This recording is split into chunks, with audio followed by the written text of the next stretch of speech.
Hello students, welcome to Raghav Pathshala. Last class में हमने आपके एग्जाम्पल नंबर 10 से लेकर एग्जाम्पल नंबर 14 तक किए थे और मैंने आपको बोला था अगली जो क्लास होने वाली वो केवल और केवल एग्जाम्पल नंबर 15 के लिए होगी, क्योंकि एग्जाम्पल नंबर 15 जो है वो महत्तम पूर्णांक फलन का है। तो आपको 11th की भी मुझे चीज़ें बतानी पड़ेगी, आपको कुछ ना कुछ आइडिया लग जाएगा। तो सवाल क्या कह रहा है कि एपेक्स बराबर, ये कोई सामान्य बॉक्स नहीं बना हुआ है, ये जो बॉक्स बना हुआ है इसको बोला जाता है महत्तम पूर्णांक फलन। ये महत्तम पूर्णांक का बॉक्स है। अब महत्तम पूर्णांक फलन के असंतत्य के समस्त बिंदुओं को ज्ञात कीजिए। मतलब ये जो फलन होता है ना वो कभी सतत होता ही नहीं है, सब बिंदुओं पर क्या होता है, असतत होता है। इसका कारण बताता हूं मैं आपको, ठीक है। जहां ये जो x के अंदर बॉक्स के अंदर जो लिखा है उस महत्तम पूर्णांक को प्रकट करता है जो x से कम है या उसके बराबर है। इस बॉक्स की एक जानकारी है जो आपको ध्यान रखनी। कैसे देखो, ये बॉक्स आपके लिए क्या क्या कर सकता है उस बात को विशेष तौर पर ध्यान रखना। मान लीजिए ये आपके पास बॉक्स है, ठीक है। ये बॉक्स है, ये आपको दो मान देगा, या तो x देगा या x से कम मान देगा। इस बात को ध्यान रखना आपको। ये परिभाषा होती है इसकी कि इस बॉक्स का सीधा सिंपल सा मतलब है कि ये जो बॉक्स है वो x, या तो आपको x ही दे देगा या देगा x से कम मान। कैसे, मैं कुछ एग्जाम्पल लेके आपको बता रहा हूं, समझना। मैं खूब सारे एग्जाम्पल आपके सामने लिख दूं।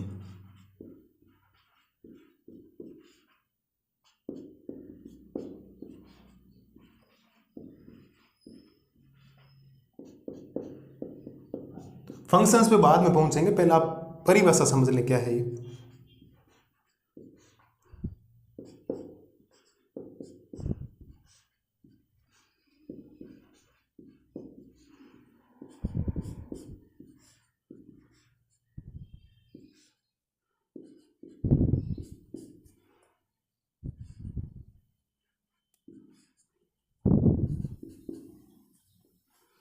चलो बाकी इधर लिख रहा हूँ, समझते जाना ना, मिटा देंगे बाद में जब जरूरत नहीं रहेगी, केवल समझाने के लिए कह रहा हूँ मैं आपको।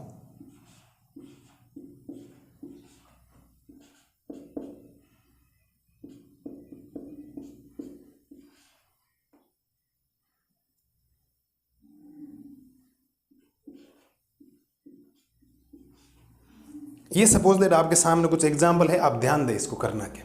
ये बॉक्स बनाएगा क्या, ये हमेशा क्या होगा कि कम वाली वैल्यू को रिप्रेजेंट करेगा। 1.25 को हम 1 लिखेंगे, 1.25 लिखो उसको 1, मतलब x से कम लिखना, या तो x लिखना या x से कम। x से बड़ी वैल्यू है तो उससे कम लिखना। ये जो वैल्यू है आपको सर ये तो फिर 2 को रिप्रेजेंट कर रहा होगा, बिल्कुल। अब 1 जो है ना तो वो 1 को रिप्रेजेंट करेगा, इस बात को ध्यान रखना। मतलब ये बॉक्स आप मान के चले ये एक ऐसी मशीन है जिसके अंदर आप कोई भी वैल्यू डालेंगे उससे जस्ट पहले वाली वैल्यू आ जाएगी। मतलब आपने 1 डाला तो 1 ही आएगा, 0 डाला तो 0 आएगा, 10 डाला तो 10 उत्तर देगा, माइनस का 20 डालोगे माइनस का 20 देगा, माइनस का 100 डालोगे माइनस का 100 देगा।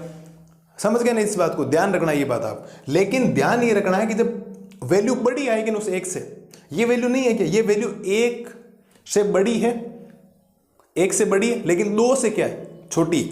1 से बड़ी और 2 से छोटी यदि आपको 1 उत्तर देगा। ये वैल्यू 2 से बड़ी है तो 2 उत्तर देगा, 1 ने 1 दे दिया। ये क्या देगा, आप कृपया करके थोड़ी नंबर लाइन के ऊपर गौर करना। अब ये नंबर लाइन सोचेंगे तो ये 0 होता है, इधर 1, इधर 2, इधर 3, इधर -1, इधर -2। बच्चे जल्दबाजी में क्या कर देते हैं, माइनस का 1 उत्तर दे देते हैं, जैसे यहां दिया था, गलत है। उत्तर आएगा इसका -2, क्योंकि -1.25 से कम जो होता है वो -2 होता है। अरे भाई एक बात बताओ, माइनस का 1.25 यहां नहीं होगा क्या, अरे यही तो होगा। तो इससे कम कौन है, ये है क्या कम, नहीं ये तो इससे बड़ा है। -1.25 से तो 1 बड़ा होता है, जैसे जैसे 0 की तरफ जाते हैं वो संख्या बड़ी होती है। तो इससे कम कौन है, -2। ध्यान रखना माइनस वाले में पहले। और जैसे आपके सामने सपोज दैट कोई एग्जाम्पल ऐसे और आ गया, आपने ऐसे लिख दिया -3.46 लिख दिया, तो ये उत्तर -4 देगा। ध्यान रखना, क्योंकि -3.46 से जो छोटा होता है ना वो -4 होता है। आपको x से कम मान लेना, ध्यान रखना, जो आपको x दिखाई दे रहा है या x ही आ जाएगा। x कब आएगा, जब पूरी वैल्यू देखो -1 है तो -1 देगा, 0 पे ये वैल्यू क्या देगा, 0। 0.6 के लिए वैल्यू क्या देगा, 0। 0.6 से कम 0 होता है, ये क्या वैल्यू देगा ये बताओ, -0.7 बताओ, -0.7। आपको सिर्फ -0.7 यहाँ है, तो इससे कम कौन है, -1। ठीक है, यहाँ तक होगी बात। और अब आपको समझ में आ जाना चाहिए। अब मुझे एक बात बताओ, आप अगर कोई वैल्यू 0 आ रही है तो आपने अगर 0.1 रखा तो भी 0 देगा, 0.3 रखा तो भी 0 देगा, लेकिन जब आप 1 रखोगे तो वैल्यू क्या दे देगा, वो 1 दे देगा।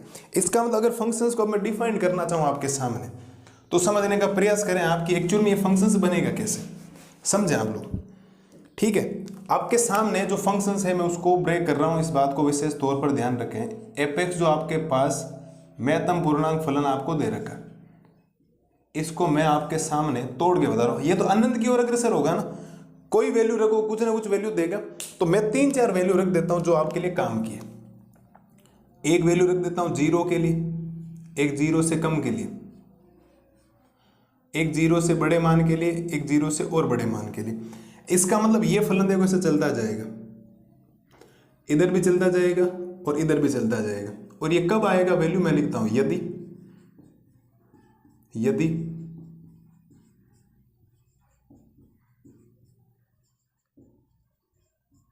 ये मान कब कब आएगा, ध्यान रखना।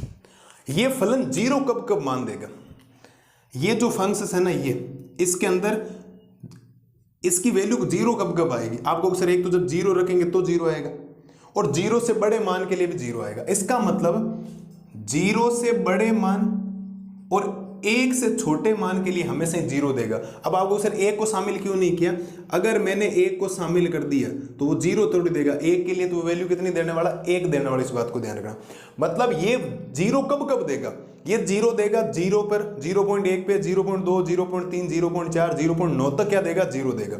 आप कोई भी वैल्यू रख लें, आपने 0.8 रख दिया तो इससे कम वैल्यू तो देगा, 0 ही देगा।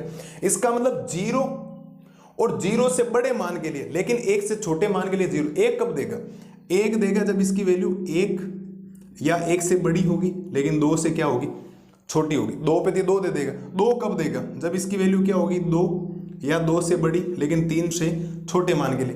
3 कब देगा, 3 या 3 से बड़े मान के लिए लेकिन 4 से छोटे मान के लिए। 4 कब देगा, 4 से बड़े और 5 से छोटे मान के लिए। ऐसे रखते जा सकते हो। माइनस वाला खेल खराब करेगा, आपका ध्यान रखना। अगर यहां जल्दबाजी में आपने गलत लिख दिया ना, काम खत्म हो जाएगा। ये -1 कब देगा, -1 तो जब आप इसके अंदर -1 रखोगे तभी तो -1 देगा। इसका मतलब -1 वैल्यू देगा -1 से बड़े और 0 से छोटे मान के लिए।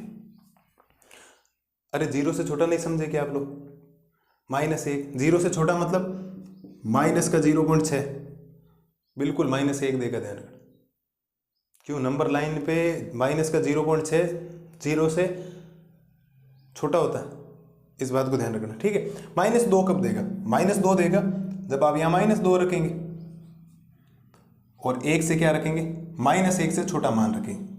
अब वैल्यू देख लें, ये रहा देखो, -2 कब दिया, -1.25। तो -2 से बड़े मान के लिए -2 ही तो दे रहा है, बिल्कुल दे रहा।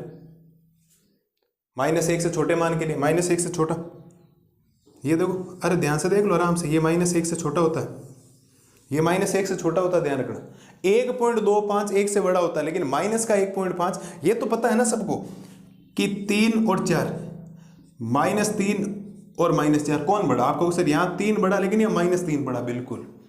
माइनस आती छोटी वाली संख्या बड़ी हो जाती, बड़ी वाली संख्या छोटी हो जाती। तो माइनस का 1.25 तो पक्का छोटा है -1 से, पक्का छोटा है। तो -1 के लिए -2 ही तो दे रहा है। ये हमने ये जो आपको फलन दे रखा था ना, इस फलन को तोड़ दिया है, इस फलन को क्या कर दिया है, तोड़ दिया है। आई होप आपको ये चीजें समझ में आई होगी। ये बहुत जरूरी चीज है जो आपको ध्यान रखनी। और ये प्रत्येक फलन पर क्या, प्रत्येक बिंदु पर ये फलन क्या है, असंतत है। इस बात को ध्यान रखना आप विशेष तौर पर, ठीक है। और ये हमने किसको तोड़ा है, एपेक्स को।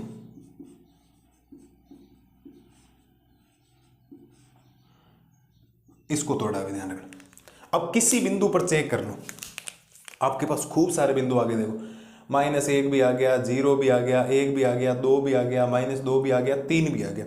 आप किसी एक बिंदु पर चेक करो और सब बिंदुओं पर किसी बिंदु पर निकालोगे, x बराबर 0 पर, x बराबर 1 पर, x बराबर 2 पर, x बराबर 3 पर, डॉट डॉट अनंत तक, x बराबर -1 पर, x बराबर -2 पर, x बराबर -3 पर, डॉट डॉट अनंत तक, किसी भी बिंदु पर चेक करोगे, कोई भी महत्तम पूर्णांक फलन जो होता है वो हमेशा ही असतत होता है। इस बात को ध्यान रखना, सतत नहीं होता है। उसके पीछे का रीजन बताता हूं आपको। चलो साहब, आप बोलो किस बिंदु पर चेक करेंगे।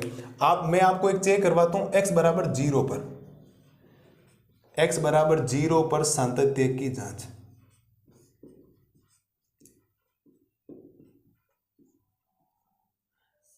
x बराबर 0 पर सातत्य की जांच, 0 पे चेक कर लेते हैं। चलो सर, ठीक है। सबसे पहला काम क्या होता है? सबसे पहला काम होता है सर, इसकी कौन सी सीमा चेक करनी होती है हमें? बाईं सीमा। और कौन सी सीमा? बाईं सीमा। अब बाईं सीमा के लिए आप ये सोचेंगे कि बाईं सीमा जिस बिंदु पर चेक कर रहे हैं तो उसको लिखा जाता है limit x tends to 0 minus, और ये आता है fx। सही बात है, बिल्कुल। तो आप लिखेंगे सर ये बनेगा लिमिट, यहाँ बनेगा h टेंड्स टू 0 और यहाँ बन जाएगा 0 माइनस h। अब आप ये सोचें limit h tends to 0, h tends to 0, 0 minus h, 0 से छोटा या 0 से बड़ा? तो 0 से छोटा। ये तो 0 से बड़ा है ना, 0 से छोटा कौन है? देखो ये रहा, देखो x 0 से छोटा है तो फलन सीधा ही कितना काम आएगा? माइनस का 1 काम आएगा। कितना आएगा? माइनस का 1, और उत्तर आ जाएगा -1। ये इसकी बाईं सीमा आ गई। कौन सी सीमा है ये सब? इसकी बाईं सीमा। मुझे नहीं लगता किसी विद्यार्थी को समस्या होनी चाहिए। अरे देखो 0 माइनस एच, 0 माइनस एच का मतलब 0 से छोटी वैल्यू। तो ये देखो 0 से छोटी वैल्यू को रिप्रेजेंट नहीं कर रहा है क्या? 0 से छोटी वैल्यू के फंक्शंस क्या है? -1, x का कोई फंक्शन है ही नहीं, तो -x, तो सीधा -1 आ गया। क्यों? क्योंकि h का मान है ही नहीं, तो रखोगे कहां से? ये तो आपने चेक कर लिया इसकी कौन सी सीमा? बाईं सीमा। नंबर 2 पे चेक करेंगे दाईं सीमा। कौन सी सीमा चेक करेंगे? दाईं सीमा। और दाईं सीमा के लिए आपको पैटर्न करना पड़ेगा limit x tends to 0 plus, और यह आएगा fx, बराबर में आएगा ये लिमिट h टेंड्स टू 0 और f 0 प्लस h। तो ये सा बनेगा आपके पास में limit h tends to 0, 0 plus h, 0 से छोटा या बड़ा मान? 0 से बड़ा मान। तो 0 से बड़े मान के लिए ये नहीं है क्या 0 और 0 से बड़े मान, उत्तर सीधा कितना आ जाएगा? तो फलन के अंदर आ जाएगा 0, तो उत्तर कितना आ गया? 0। आप देखो ये कौन सी सीमा? ये कौन सी सीमा? दाईं सीमा। इधर उत्तर -1, इधर 0, तो आप नहीं कह सकते बाईं सीमा और दाईं सीमा बराबर नहीं है। मैं आपके लिए एक लाइन लिख रहा हूं, आप उस लाइन को याद रखें। महत्तम पूर्णांक फलन, महत्तम पूर्णांक फलन सभी बिंदुओं पर,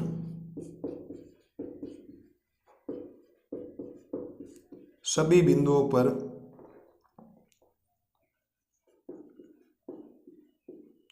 असंतत होता है। इस बात को आपको ध्यान रखना है। और ये है वैसे भी देख लो, बाईं सीमा दाईं सीमा के बराबर नहीं है। एक क्वेश्चन हमने यहां किया, एक क्वेश्चन हमें करना पड़ेगा और कहां आपको पता है?